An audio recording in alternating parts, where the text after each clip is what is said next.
Pascal लाविक, नैतिक कठोरता, आंतरिक विद्रोह और स्वयं की प्रगति में अवरोध।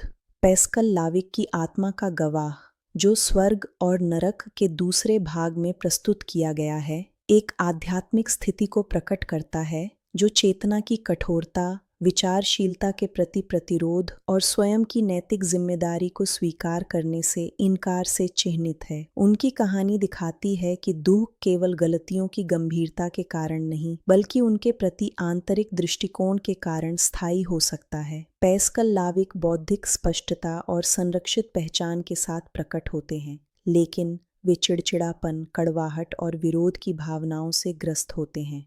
वे सच्चे पछतावे या अपनी पसंदों पर पुनर्विचार करने की तत्परता नहीं दिखाते।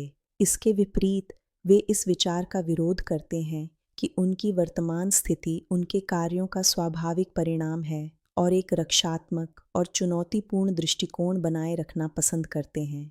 आधुनिक गहन मनोविज्ञान इस स्थिति को समझने में मदद करता है। जब व्यक्ति कठोर रक्षा तंत्र विकसित करता है, जैसे कि इनकार, आक्रामक तर्कीकरण या परिणामों की अवहेलना, तो चेतना सीखने के लिए बंद हो जाती है। यह बंद होना आत्मनिर्भर पीड़ा के चक्र को उत्पन्न करता है, क्योंकि यह अनुभव के एकीकरण को रोकता है और किसी भी आंतरिक पुनर्गठन को अवरुद्ध करता है। स्पिरिटिज्म स्पष्ट करता है कि पैस्कल लाविक की पीड़ा कोई बाहरी सजा नहीं है, बल्कि अपनी ही चेतना के प्रति प्रतिरोध का प्रत्यक्ष परिणाम है। उन आत्माओं के विपरीत जो पछतावे के कारण पीड़ित हैं, वह आंतरिक विरोध के कारण पीड़ित है। जब तक वह विचार करने, सीखने और अपनी जिम्मेदारियों को स्वीकार करने के लिए तैयार नहीं होता, तब तक वह उसी मानसिक स्थिति में कैद रहता है। आधुनिक विज्ञान इस पढ़ाई को मजबूत करता है, यह दिखाते हुए कि परिवर्तन की प्रक्रियाओं के लिए मनोवैज्ञानिक खुलापन आवश्यक है। बंद प्रणालियां ठहराव की ओर झुकाव रखती हैं।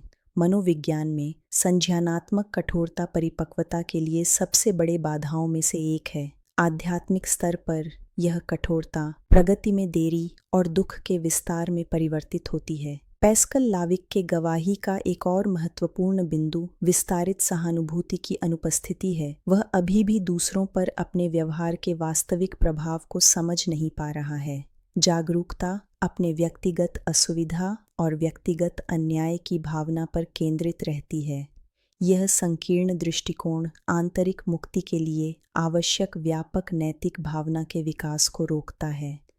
स्पिरिटिज्म सिखाता है कि कोई भी आत्मा इस स्थिति में दोषी नहीं है, लेकिन यह भी स्पष्ट करता है कि कोई भी अपनी इच्छा के खिलाफ विकसित नहीं होता। प्रगति के लिए चेतना की सक्रिय भागीदारी की आवश्यकता होती है। जब तक कारण और प्रभाव के कानून को शैक्षिक उपकरण के रूप में स्वीकार करने में इनकार होता है, तब तक दुख बना रहता है, बिना प्रभावी सीखने के। पैस्कल लाविक का गवाह स्पष्ट रूप से दिखाता है कि नरक केवल भावनात्मक दुख नहीं है, बल्कि आंतरिक ठहराव है। बिना सीखे दुख सहना एक ही बिंदु पर बने रहना है। दर्द केवल तब रास्ते में बदलता है जब चेतना अपने दृष्टिकोण को बदलने का निर्णय लेती है। यह वर्णन हमें एक सीधी और व्यावहारिक चिंतन के लिए आमंत्रित करता है। कितनी बार हम अपनी गलतियों को स्वीकार करने से इनकार करते हैं, न्याय संगत ठहराने, दोष लगाने या कठोर होने को प्राथमिकता देते हैं। यह प्रतिरोध, हालांकि यह अल्पकालिक में अहंकार की रक्षा करता है, दीर्घकालिक में एक उच्च कीमत चुकाता है, वर्तमान जीवन और भविष्य दोनों में।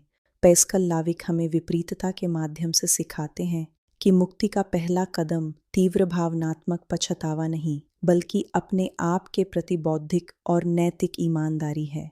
अपनी जिम्मेदारी को स्वीकार करना उन दरवाजों को खोलता है जिन्हें विद्रोह बंद रखता है। इस गवाही पर विचार करना आंतरिक लचीलापन का निमंत्रण है। विनम्रता, सीखने की इच्छा और अपने आप को अब फिर से देखने के लिए साहस विकसित करना बाद में लंबे समय तक पीड़ा से बचाता है। जब चेतना सत्य के खिलाफ लड़ाई छोड़ देती है और उसके साथ चलना शुरू करती है, तो वह बढ़ती है। यदि यह विवरण आपको आंतरिक प्रतिरोध, जिम्मेदारी और आध्यात्मिक प्रगति पर विचार करने में मदद करता है, तो इसे लाइक करें, साझा करें और अपनी टिप्पणी छोड़ें।